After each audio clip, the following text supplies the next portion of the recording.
आएगा आएगा जब रे बुलावा हरि का, आएगा जब रे बुलावा हरि का, छोड़ के सब कुछ जाना पड़ेगा, सब कुछ जाना पड़ेगा, सब कुछ जाना पड़ेगा।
आएगा जब रे बुलावा हरि का, छोड़ के सब कुछ जाना पडेगा. म्हणून तुम्ही कमवलं ना ते तुमच्यासाठी काहीतरी वापरा,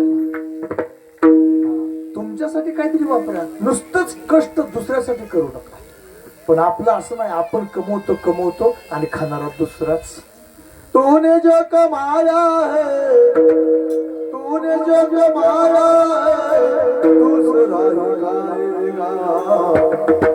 खाली हाथ आया है और खाली हाथ जाएगा, खाली हाथ आया है और खाली हाथ जाएगा. तूने जो कमाया है, तूने जो कमाया है, दूसरा खाएगा. खाली हाथ आएगा, खाली हाथ जाएगा,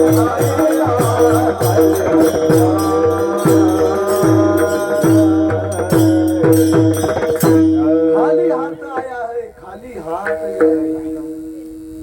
जब तलक ये सांसे है तब तलक ये रिश्ते, जब तलक ये सांसे है तब तलक ये रिश्ते. सांस टूट जाएगा, रिश्ता टूट जाएगा, सांस टूट जाएगा,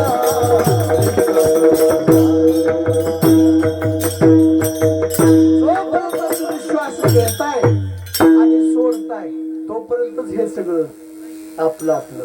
पण एकदा तुम्ही श्वास बंद केला आणि तुम्ही या मृत्यूलोकातून निघून गेला की उचलायला लोक तयार झाली. म्हणून जोपर्यंत तुम्हाला काही मोजून श्वास दिलेत महाराज, मोजून एक श्वास सुद्धा तुम्हाला जास्त मिळणार नाही. म्हणून आपल्या बरोबर कोण येणार नाही ना, आपलं कुणीच नाही. खरंच सांगतो, आपलं कुणीच नाही. तुम्ही म्हणता असं बसून बायकोन पोरून हे सगळे आपले आहेत, फक्त मरून बघा. म्हणजे तुम्ही नका मरू, बघ तुम्ही नका, तुम्ही मेल्या तुम्ही काय बघायचंय. पण मेल्यानंतर त्या घरातले व्यक्ती त्याच्यासाठी काय करतात बघा. किती वेळ ठेवतात घरात, काय 2 तास 3 तास 4 तास 10 तास. शेवटचा माणूस कधी येतोय ह्याला कधी उचलतोय ह्याच्यावर ध्यान असतं मला. म्हणून कुणाचंच कुणी नाही नाही रे, नाही कुणाचे,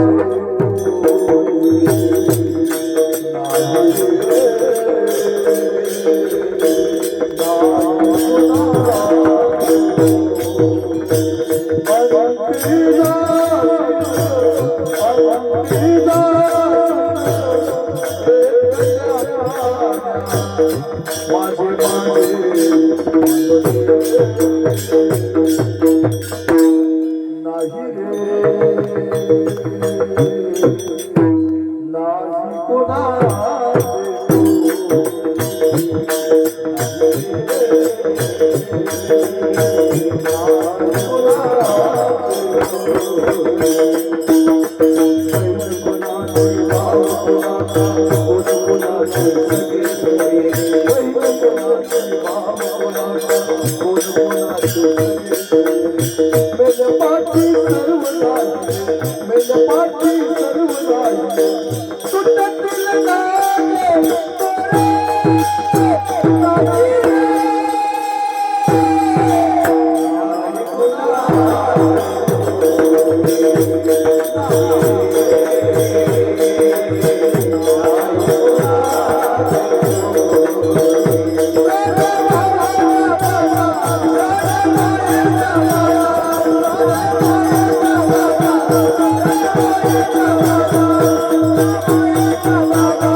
नाही कुणाचे कुणी.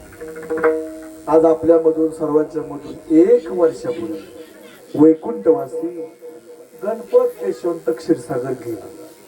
आता मला खरं सांगा, 1 वर्षापूर्वी गणेश चतुर्थी होती आणि त्याच दिवशी ते गेले. आणि आज सुद्धा संकट चतुर्थी, बरोबर आहे. योगायोग आहे महाराज. त्यांचं नाव सुद्धा गणपत आणि संकट चतुर्थीला गेले. चला, साधला हा पर्व काळ. एक पर्व काळ त्यांनी सांगितलं की आपलं नाव ज्या देवाचं आहे त्याच देवाला जाऊन ते मिळले, असं म्हणायला काय हरकत नाही. शूर ओळखावा रणी, साधू ओळखावा मरणी. आज 1 वर्षापूर्वी आपल्या मधून निघून गेले. दिसले का कोणाला एवढ्या वर्षात परत? ते दिसणार आहेत का परत? नाही दिसणार, नाही दिसणार. मी सांगून जाईल, मावळलेला सूर्य तुम्हाला दुसऱ्या दिवशी उगवलेला दिसेल, पण आपल्या आयुष्यामधून एखादी व्यक्ती जर निघून गेली तर परत दिसणार नाही. म्हणून प्रेम करा. बघा, भांडण, तंटा, वैर, मी कमी का तू कमी, कुणीच कुणाला करत. बाबांनो, एक पाहतसा एकाची दहली.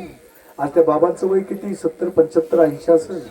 त्यांच्या आयुष्यात त्यांनी कितीतरी लोकांना खांदा दिला असेल, कितीतरी लोक वाट लावले असतील.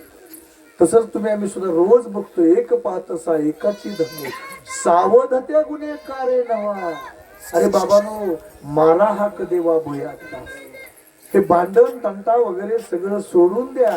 आज आपल्यामधून एखादी व्यक्ती निघून गेली ना तर परत त्याची मातीच होणार आहे. शरीराची होय माती, शरीराची होय माती, शरीराची होय माती, शरीराची होय माती, शरीराची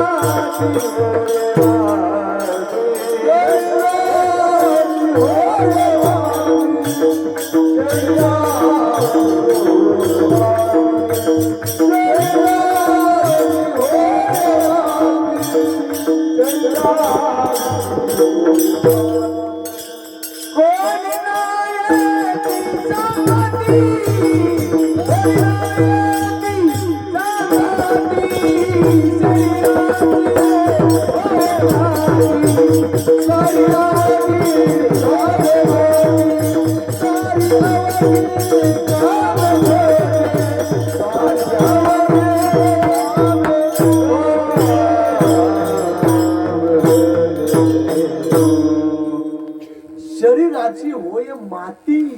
आणि सांगितलं, कोणी न येती संगाती, अवघी सारी कामे खोटी, आणि अंती जाणे मशन. झाला प्रेत रूप शरीराचा भाव, नक्षेला ठाव स्मशानीचा. बाबांना गेल्या वर्षी तुम्ही त्यांचं दहन केलं असेल, आणि दहन केल्यानंतर तिथून पुढं मला सांगा, एखाद्या श्रीमंताची राख असू द्या किंवा एखाद्याच्या गरीबाची राख असू द्या, आणि त्या ठिकाणी गेल्यानंतर काय वेगळं दिसतं का तुम्हाला? एखाद्याने लाडू, जिलबी, बुंदी, बासुंदी खाल्लेली असू द्या, तूप, रोटी, आणि त्याच्या शेजारी एखाद्याचं दहन करायचं गरीबाचं, त्याने फक्त चटणी भाकरी खाल्लेली असू द्या, दोघांची माती वेगळी का? वेगळी आहे का? का त्याचा कलर वेगळा आणि ह्याचा कलर वेगळा? श्रीमंत असू द्या गरीब असू द्या, आज लय लांब कशाला, आताच 24 तारखेला की 28 तारखेला, 24 तारखेला हा दादा गेले, 28 तारखेला गेले. मला सांगा काय कमी होतं त्यांच्याकडे? काय कमी होतं? पैसा कमी होता? नाही. सत्ता नव्हती? काय नव्हतं? पण वेळ आली ना, मग ते नचलं सत्ता संपदा राहिलं काहीचं काही, पुढे संचित जाईल काही, चुका बनेल यम आज्ञा. मग नचले काय, कमी करा. मग तेथे नचले काय, सत्ता संपदा राहील ठाईच्या ठाई. शेवटी विमानातून पडल्यानंतर शेजारच्या घरातून ब्लँकेट आणलं अंगावरती झाकलं. एवढी मोठी इस्टेट आली का अंतकाळाला का म्हणत? मग तुमचं आमचं काही वेगळं आहे का बाबा? म्हणून ज्या दिवशी आपण जाणार आहे तो दिवस, मला एक सांगतो मी, आपल्याकडे एक पाहुणा येणार म्हणजे येणार, 100% येणार. पण कधी येणार हे कुणालाच माहित नाही, म्हणून चांगले. पण आल्याशिवाय राहणार नाही. कोण तो पाहुणा? यमाचा पाहुणा प्राणी होय, यमाचा पाहुणा प्राणी होय. यमाचा पाहुणा प्राणी होय. ज्या दिवशी यांचं देहावसान झालं त्या दिवशी त्यांना कोण वाचवू शकलं का? वाचू शकलं नाही का? नाही रे आपल्या हातात. एकदा यम आला की तुम्ही आमचं ऐका नाही तर ऐकू नका, आणि तुमच्याकडे येणार म्हणजे येणार. हे जरी नाही काल तरी दुसरा येईल, हे जरी नाही काल, हे जरी नाही काल, दुसरा येईल, हे जरी नाही काल, हे जरी नाही काल, दुसरा येईल, हे जरी नाही काल.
अरे बाबा 100% जावं लागणार म्हणजे जावं लागणार. म्हणून आज मी तुम्हाला खात्रीपूर्वक सांगतो, वेळ संपत आले. म्हणून बाबांनो एक दिवस आपल्याला जायचंय. जसे वैकुंठवासी गणपत जयवंत क्षीरसागर आपल्यामधून गेले, पण बाबांनो एक लक्षात ठेवा, वय झाल्यानंतर निघून जाणं पर्याय नसतो. परंतु आपल्याकडून काही गोष्टी चुकीच्या मार्गाने आपण जर प्रपंचात राहिलो, नको ते सेवन केलं किंवा गाडी पळवली, अपघात झाला आणि कमी वयात जर गेलं ना बाबांनो, तर पाठीमागं राहणाऱ्या व्यक्तींना खूप त्रास आहे बरं त्या गोष्टीचा. हा जो मनुष्याला देह दिलेला आहे ना महाराज, तो फक्त याच देहामधून आपल्या आयुष्याचं सार्थक करून घ्यायचं. पती पत्नीने प्रेम एकमेकावरती करायचं, मुलाबाळावरती प्रेम करायचं. आपले पै पाहुणे असतील, आपल्या घरातल्या व्यक्ती सगळ्या असतील, याच्यावरती प्रेम करून व्यवस्थित राहा. कारण एक दिवस आपल्याला जावं लागणार म्हणजे जावं लागणार, आणि तो पाहुणा कधी येणार आहे हे कोणाला माहितही नसणार आहे. म्हणून असं समजू नका की एखाद्याशी भेट झाली, बघू त्याच्या संग उद्या बोलू आपण, आणि उद्या तू बघितला हे तुला खात्री का? क्षण भांगुर नाही भरवसा, वरे सावध तोडा माया अशा. सकाळीच एक स्टेटसला मी तुम्हाला बोललो महाराज, ती व्यक्ती गेली. किती वय होतं मला त्याचं? 50-52 वय होतं. काल परवा माझी त्याची भेट झाली ना आज तो माणूस या मृत्यूला पोहोचला. आता मी जर त्या टायमाला ठरवलं असतं नाही संग बोलायचंच नाही तर आता मला तो म्हणून जायचंय प्रत्येकाला. आणि पती पत्नी या ठिकाणी वैकुंठवासी गणपत जयवंत क्षीरसागर त्यांच्या पत्नी श्रीमती पद्मिनी गणपत क्षीरसागर आज खरं सांगतो गाडीच्या 2 चाकामधून एक चाक निखळलं. आज त्यांना 2 मुलं आहेत. श्री सचिन गणपत क्षीरसागर, श्री कृष्णा गणपत क्षीरसागर. त्यांच्या मुलीचं नाव श्रीमती वनिता आणि त्यांच्या सुनबाई सौ माधुरी सचिन क्षीरसागर आणि सौ पूजा कृष्णा क्षीरसागर या सर्वांनी मिळून या ठिकाणी कीर्तन सेवा ठेवली. पण मला सांगा आता ते घर एकमेकावरती प्रेम करणारे घर आहे. त्यांचे वैकुंठवासी गणपत जयवंत क्षीरसागर गेले. त्यांच्या पत्नीला खूप दुःख झालं. आज त्यांची 2 मुलं असतील किंवा त्यांच्या सुना मला फोनवरती त्या मुलांसंग बोलतानाच कळत होतं की प्रेमळ कुटुंब आहे बरं का, प्रेमळ कुटुंब आहे. आपुलकीने ही कीर्तन सेवा ठेवलेली हे सुद्धा मला जाणवलं होतं. खरंच मला तुमचा फोन झाला परत त्यांच्या मुलांचाही फोन यायचा चला असू द्या. आणि म्हटलं खरंच बाबा एक प्रेमळ घर आहे, काय अडचण नाही, एकमेकावरती प्रेम करून राहा.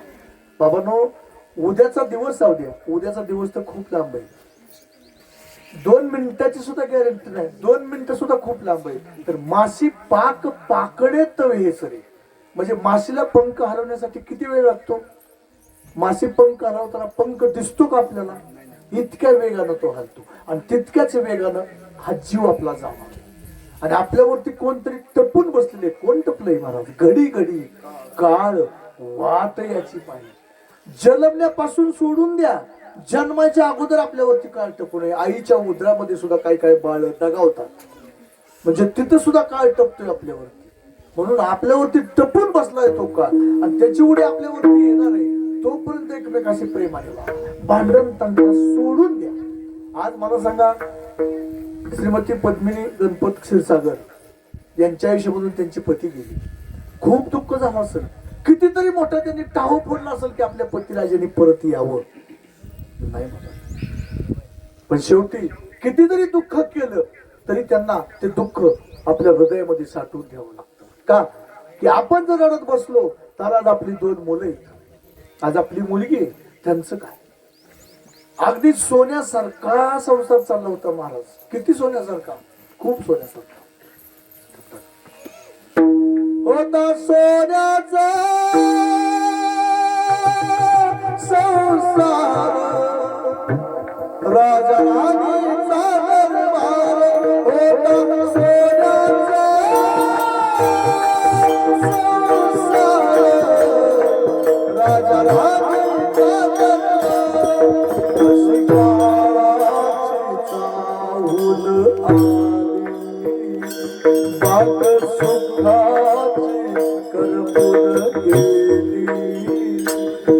कसली परीत झालं सारं होता सोन्याचा संसार राजा राणीचा दरबार होता. सोन्याचा संसार राजा राणीचा दरबार. आज त्यांच्या पत्नीने कितीतरी टाहू फोडला तरी पतिराजाने अर्ध्यावरतीच डाव मोडला त्यांना. भातुकलीच्या खेळामधले राजा आणि राणी अर्ध्यावरती डाव मोडला. अधुरी एक कहाणी, अधुरी एक कहाणी. खेळ मोडून गेले. आता वैकुंठवासी गणपतराव खेळ मोडून गेले आणि एकटीला सोडून गेले. बाबांनो जोपर्यंत बाप जिवंत असतो ना तोपर्यंत मुलांना त्या बापाची किंमत कळेल याची गॅरंटी नाही. पण बाप जर आयुष्यातून निघून गेला ना मग कळतं बाप ही कोणती गोष्ट होती. तुम्ही कुठेही असू द्या, कुठेही असू द्या, त्या मुलाने बापाला फोन करायचा, बाबा मला एवढे 5,000 रुपये पाहिजे का, मला अशी अशी फी भरायची. तो बाप कधीच तुम्हाला म्हणत नाहीत की माझ्याकडे पैसे नाही. तो बाप सांगतो ठीक आहे बाळा, तुला मी 1-2 तासात पैसे सोडतो. 10 जणांपुढे हात पसरतो तो बाप, 10 जणांच्या पुढं. आणि इकडून तिकडून जमतील तेवढे पैसे गोळा करतो आणि त्या मुलाला पाठवतो. आयुष्यभर तो बाप फक्त एकच बापाच्या मनामध्ये इच्छा असते, आपल्या मुलाबाळांचं, आपल्या पत्नीचं यांचं चांगलं चालावं. बाप करी जोडी, लेकराचे होडी. बाप करी जोडी, लेकराचे होडी. बाप करी जोडी, लेकराचे होडी. बाप करी जोडी, लेकराचे होडी. बाप करी जोडी कशासाठी? लेकुराचे होडी. आपली कुरवंडी वाळवली, एका एकी केला मिरासीचा धनी. जेवढं होतं तेवढं सगळं तुम्ही त्या मुलाबाळाला देऊन टाकता. कुठला बाप तुमच्याकडून लिहून घेतो का की माझी इस्टेट मी तुला देतोय पण लिहून दे, मला तो आयुष्यभर सांभाळशील? कधीच बाप म्हणत नाही असं, कधीच म्हणणार नाही. का? अरे तुमच्यावरती खरे प्रेम करणार असतील ना तुमचे आई बाप आहेत, दुसरं कोण? मी सांगून जाईल बाबांनो, शेजारच्या बाईने घातलेला तूप भात आणि स्वतःच्या आईने फक्त पाठीवरून फिरवलेला हात, त्याची सुद्धा बरोबरी होत नाही. नाही होणार. आई ही आईच असते. हा, म्हणून बाबांनो या ठिकाणी सर्वांवरती प्रेम करणारे आमचे वैकुंठवासी क्षीरसागर हे आपल्या सर्वांना सोडून गेले. पर्याय नसतो बाबांनो. आज विचार करा, ते गेल्यानंतर ह्यांना सगळ्यांना किंमत कळली असेल. पत्नीला सुद्धा किंमत कळते कधी? पती गेल्यानंतर.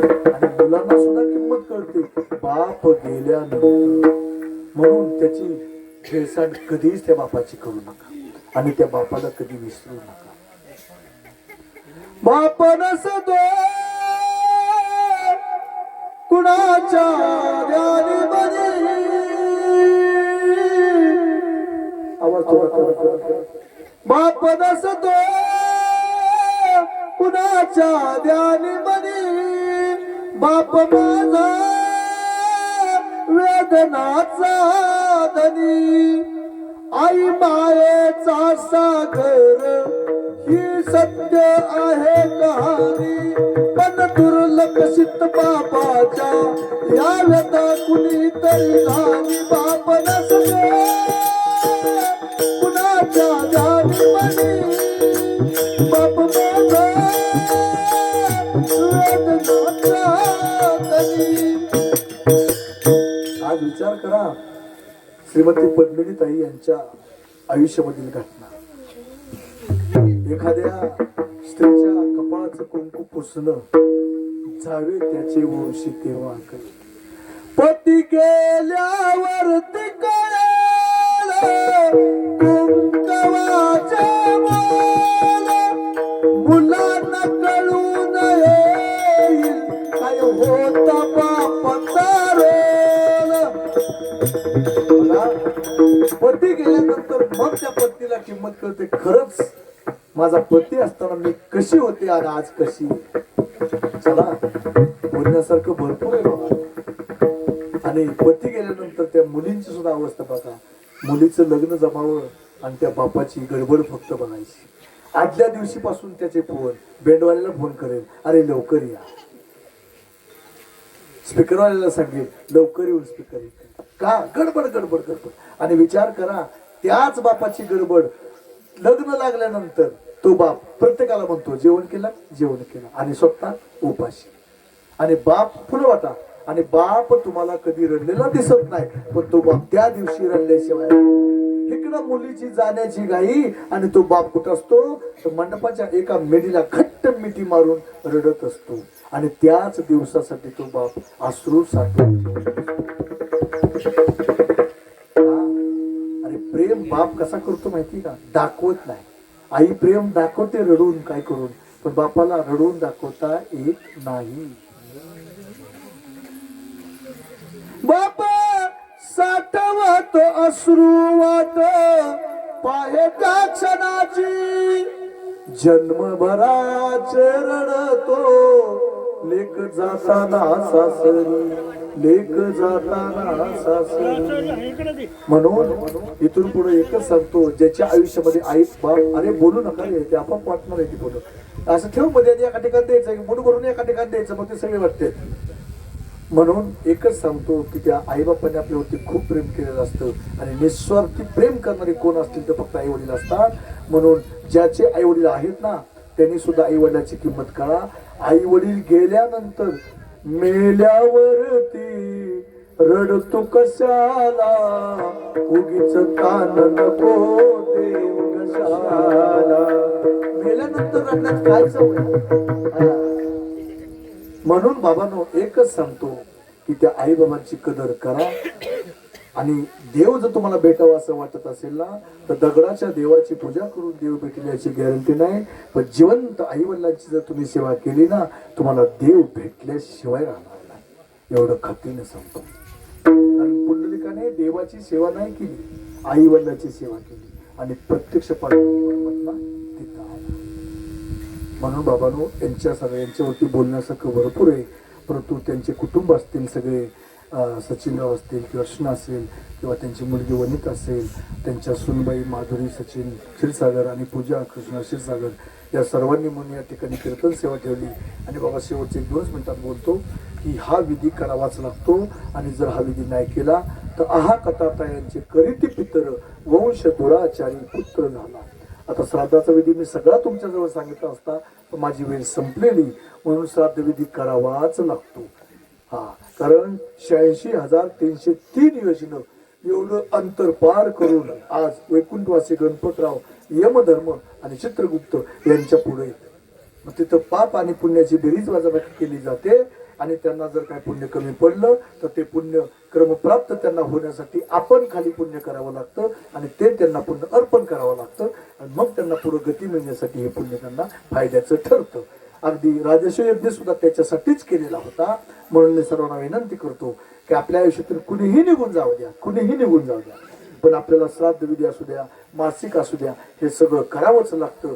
ज्या या कुटुंबाने केलं त्याबद्दल त्यांना पुनश्च एकदा मी सर्वांना धन्यवाद देतो. आज या ठिकाणी आमचे विनेकरी बाबा असतील, अगदी 2 तास ते विनय घेऊन या ठिकाणी उभं राहिले, त्यांनाही धन्यवाद देतो. आमचे चोपदार असतील बोराटे महाराज, त्यांनीही 2 तास या ठिकाणी श्रवण भक्ती केली. नंतर या ठिकाणी आमचे सगळे भजनी मंडळ आहे इथलं सगळं, त्यांनीही मला साथ केली. आणि प्रामुख्यानं सांगावं असं वाटतं, या ठिकाणी कीर्तनासाठी आमचे गायक आहेत ना 2, ते कुठून आले, जवळजवळ इथून 100 किलोमीटरच्या पुढे अंतर आहे बाबाला त्यांचं, करमाळ्याच्या पुढून ते इथं आले, त्याच्याही पुढे लांब आहे त्यांचं गाव, ते कुठून इकडे आलेत. आणि त्यांनी मला सांगितलं, म्हणजे गायक चांगले आणा, वादक चांगले आणा, अगदी सेवा चांगली झाली पाहिजे. या ठिकाणी आमचे तात्या असतील, दादा असतील, यांनीही मला सुंदर साथ दिली. असणारे आमचे टाळकरी या गावचे असतील किंवा काय परगावचे असतील, त्यांनीही मला साथ दिली. आणि या ठिकाणी मृदंग वादक आमचे हरिभक्त परायण श्रीकांत महाराज, उत्कृष्ट असं त्यांनी या ठिकाणी मृदंग वादन केलं, त्याबद्दल त्यांनाही धन्यवाद देतो. आणि तुम्हालाही सर्वांना, पुरुष वर्ग असेल, स्त्रिया वर्ग असेल, सर्वांना धन्यवाद देतो. आणि मी माझं वैयक्तिक 2 मिनिटं बोलतो की मला कुणीही नावं ठेवू द्या किंवा चांगलं म्हणू द्या, दादांना माहिती, तात्यांना माहिती, आम्ही दोघंही पती पत्नी कीर्तन काढले. मी बी कीर्तन करतो, आणि आमच्या सौभाग्यवती विद्याताई शिंदे महाराज या ठिकाण आहेत, त्यांचीही कीर्तन तुम्ही कदाचित ऐकले असतील. दोघंही कीर्तन करतो. कुणी नावं ठेवा, कुणी चांगलं म्हणा. दिन रजनी हाची धंदा, कोणता तर गोविंदाचे पोवाडे, कोणी निंदा कोणी वंदा, आमोचा सोयीचा धंदा. पांडुरंग परमात्म्याचं नाव घ्या ना. आणि मी असा कीर्तन कराय, मी कुठं पाकिट ठरवत नाही बरं का. मला त्यांनी 10 वेळा विचारलं, म्हणजे महाराज तुमचं पाकिट किती. मी त्यांना सांगितलं गायक वादकाचं एवढं द्या. मी माझं पाकिट कधी सांगितलं तुम्हाला माझं एवढं पाकिट द्या म्हणून. आणि मी काय लई लांबचं नाही, 15वाडी माझं गाव आहे, लई लांबचं नाही. मी कधीच पाकिटाचा विचार करत नाही. देता देव विता, नेता नेव विता, येते याची सत्ता काय आहे महाराज, काय. म्हणून आम्ही दोघं पती पत्नी कीर्तन करतो, आनंदाने कीर्तन करतो. घरामध्ये सुद्धा महाराज आमचं भजन कीर्तनाशिवाय दुसरं काही नसतंच का. आणि ह्याच्यासाठी ती दिलाय ना आपल्याला, मग त्याच्यासाठी वापरा मग तुम्ही. इथं जर एखाद्याला टाळ्या वाजवा म्हणलं ती कडलं बघतोय, वाजू का नको, वाजू का नको, का मला कोण बघतोय का. नको तिथं हातभर जीव काढून नसताय, आणि इथं हातावरी हात, हासोनी हापळी, वाजविता टाळी, लाज वाटे. इथं लाज लाज वय शंका दुरावीला मान, सगळं सोडून द्यावं लागतं. निर्लज्ज प्रमाणे आपण परमार्थामध्ये यावं लागतं. कारण मला सांग, आणि वैरी आपल्याला असावं नावं ठेवणारी लोक, नावं ठेवणारी लोक तुमच्या आयुष्यात नसतील ना, तुमची प्रगती कधीच होणार. तुमच्या शर्टाला पाठीमागे डाग पडलाय तुम्हाला दिसतोय का? मग एखादा सांगणारा पाहिजे ना. तसे कोणी नावं ठेवू दे ना आपल्याला. अरे आम्ही आता कीर्तनाला निघालो तरी म्हणतात निघाली कीर्तनाला. आता इथं आता काय निघाली धंद्याला. तुला काही धंदा आहे होय? पण मना धंदा आमचा दिनरजनी हाचीच धंदा आहे आमचा. गोविंदाची पोवा. म्हणून परमार्थामध्ये आनंद घ्या आणि नाही या आनंदाशी जोडा. याच्यासारखा आनंद कुठंच नाही. आता मला सांगा, तुम्ही जर मला इथं म्हटलं की नाही महाराज संध्याकाळी 10 पर्यंत कीर्तन चालू द्या, 10 वाजेपर्यंत काय उद्या सकाळ 10 वाजेपर्यंत सांगा, हे ताकद येणार कोण आहे? पण परमात्मा ही त्याची ताकद आहे. चाले हे शरीर कोणाची असते. अरे कोण बोलविते हरिवीन साळुंकी मंजूळ बोलत सेवानी पण शिकविता धनी वेगळाची. म्हणून तुम्हाला सुद्धा येईल ही. ह्यात काय लय अवघड आहे असं समजू नका आणि लय सोपं आहे असं बी समजू नका. आता पकवायचं जर पाटणी हात का मला गार पकवायचा झाला, इथून घाम निघतो ते माकड हाडात बाहेर पडतो बाबा. फक्त ते कठीण शिळावरील पोळी. सकाळ सकाळ 7 वाजता जेवले जोडी नाही म्हणले आपल्याला जेवल्याशिवाय जमणार नाही गायला का? वरडायचंय नेटाने इथं. सोपं नाही बाबा नाही. भक्ती एवढी सोपी नाही पण लय अवघड बी नाही. भक्ती पंत बहु सोपा. ह्यात शिरा एकदा पोरग 2 परसाच्या विहिरीत पावायला लागल्यावर समुद्रात जाऊ सुद्धा पोहतो. पण त्याला आधी थोडक्या पाण्यात पाहावं लागतं. डायरेक्ट ढवात उडी टाकू नका. म्हणून या ठिकाणी तुम्ही आलात आणि दिसतं तसं नसतं म्हणून जग फसतं महाराज. आल्या स्पीकर सिस्टीम जर आम्हाला वेगळी दिसली म्हणजे एखाद्या हातात मसणे असते त्या लांबक्या लांबक्या त्या माहितीच मला इथं. नाहीतर काल बघितलं होतं महाराज एक चिबडं भरून तर त्या मसनीच होत्या. लगा म्हणलं ही काय कीर्तन माझं हे काय म्हणलं चिबडं भरूनच मसने आणले ते. पण ती सुद्धा चांगला वाजला. इतकं भारी वाजवलं तुम्ही. वा वा वा वा धन्यवाद वगैरे. गोड धन्यवाद धन्यवाद. चांगलं गायन म्हणजे आम्हाला बी गायन करू वाटतं आणि मात्र नाद गायन करायचं. खरं सांगतो मी कीर्तनात आनंद घेतो. म्हणून या ठिकाणी बोलण्यासारखं भरपूर आहे. तुम्ही सर्वांनी मला कीर्तनासाठी 2 तास साथ दिली त्याबद्दल पुनश्च एकदा सर्वांच्या चरणावरती नतमस्तक होतो. आणि चुकून एखादा शब्द माझ्या मुखातून गेला असला तर तो माझा दोष आहे. जे काय बरोबर असेल गुरुवाऱ्याच्या मुखातून ऐकलेलं चुकीचं इथंच सोडा. कारण माझ्याहीपेक्षा तुम्ही खूप ज्ञानी आहात आणि झालेली सेवा भगवंताच्या चरणी अर्पण करतो. असं वेळेला सोडपुरा ज्ञानेश्वर माऊली ज्ञानराज माऊली महाराज ज्ञानेश्वर